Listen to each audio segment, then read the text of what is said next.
Another audience question, I hope the person's still here. Many people are concerned about this. We'll start with Supervisor Wiener. As a state senator, will you help find funding to extend the Central Subway to North Beach and Fisherman's Wharf?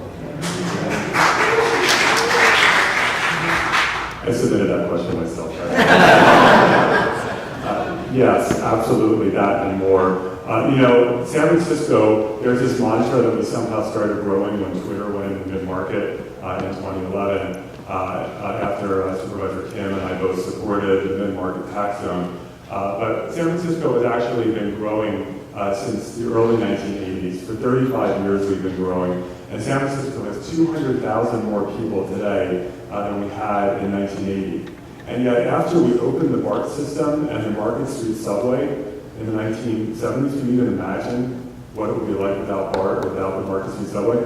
As we've grown from 650,000 people to 850,000 people, we haven't opened up one additional inch of subway services. Now, 1 inch, and we are paying the price every day with congested streets, with buses that are way too slow, and we need more subway service in San Francisco. We need to extend the Central Subway all the way north to Fisherman's Wharf. We need a subway line down Geary Street. We need a subway to the Sunset. We need a subway to the Bayview to connect our Washington neighborhood to the rest of the city. And I offered the subway master plan legislation to require our city agencies to come up with a master plan. And I wrote a piece called San Francisco Should Always Have a Subway Under Construction, which I stole from a friend of mine. I did give him credit. But we have to be thinking with vision for the future and not just stop at Chinatown with Central Subway and say, okay, we're going to go another 35 years without opening up another inch of subway capacity. So let's keep fighting for this. This will be a very high priority for me in Sacramento.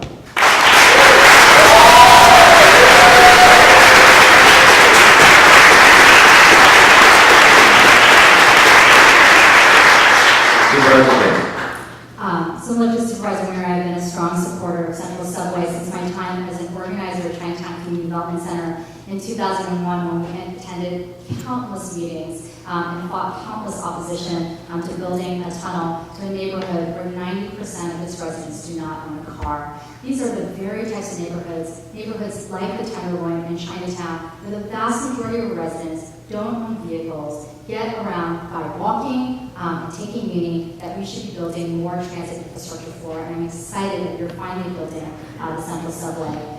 But while I would like to see us build subways throughout the city of San Francisco. I grew up in New York, where I got to benefit from a vast underground system. But we know that they take an incredibly long time to pass, and they are very, very expensive to build. So while we talk about the long-term solution of a second part two, of more subways throughout San Francisco, in the meantime, we need short-term solutions now to address the congestion that we're seeing here in the city.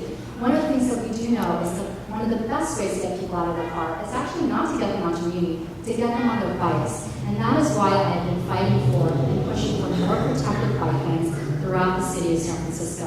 In fact, this will reduce the number of cars on our roads immediately, and it costs far less than tunneling and subways, which we should also be doing. Getting people walking and on bikes through Vision Zero and reducing the number of pedestrians and bikers that are being hit by cars is absolutely the way that we build a more environmental city and, frankly, a safer city. We are a city actually where more individuals are killed by cars than by guns, and this needs to change. If we want to become the dense, smart growth city that we want to be in, we need a robust bike infrastructure system, and we need a safe pedestrian passageway, and we need to invest the dollars in now because they cost a little bit less, and we can put them into the ground tomorrow.